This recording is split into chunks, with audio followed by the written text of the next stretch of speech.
Subalit, ang paglilitis na ito ay hindi lamang hindi pangkaraniwan, ito ay tunay na bukod tangi. Bakit? Una, si Vice Presidente Sara Duterte ang kauna-unahang opisyal na 2 beses na na-impeach ng mababang kapulungan.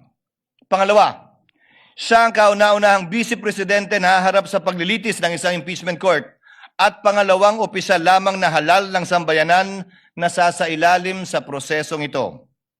Pangatlo, siya ay hinahalal ng may pinakamalaking mandatong pinagkaloob ng sambayanang Pilipino sa sinumang kandidato sa ating kasaysayan.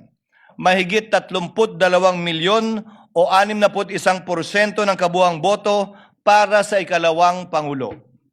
Pang-apat, ang Articles of Impeachment laban sa kanya ay inendorso ng 277 na miyembro na kumakatawan sa ating mga mamamayan mula sa iba't ibang distrito at sektor at ng ating bansa, na katumbas ay mahigit 80% ng kabuuan ng Kamara de Representantes.